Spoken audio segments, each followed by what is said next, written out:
हमरो डिबिया भर सुहाग अम्मा जतन से रखिया ना।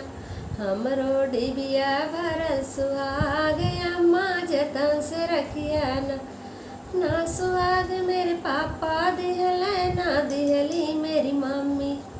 ना सुहाग मेरे पापा दिहले ना दिहली मेरी मम्मी।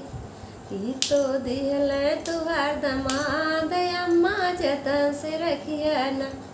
ई तो दिहले तुहार दमाद अम्मा जतन से रखिया ना।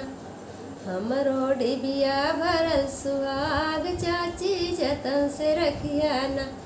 हमरो डिबिया भरल सुहाग चाची जतन से रखिया ना। ना सुहाग मेरे चाचा दिहले ना दिहली मेरी चाची। ना सुहाग मेरे चाचा दिहले ना दिहली मेरी चाची।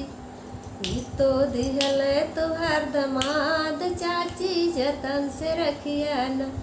ई तो दिहले तुहार दमाद चाची जतन से रखिया ना।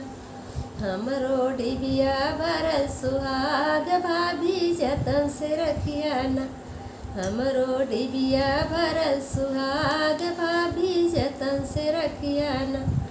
ना सुहाग मेरे भैया दिहले ना दिहली मेरी भाभी। ना सुहाग मेरे भैया दिहले ना दिहली मेरी भाभी। इत दिहले तुहार नंदोई भाभी जतन से रखिया ना। ई तो दिहले तुहार नंदोई भाभी जतन से रखिया ना। हमरो डिबिया भरल सुहाग अम्मा जतन से रखिया।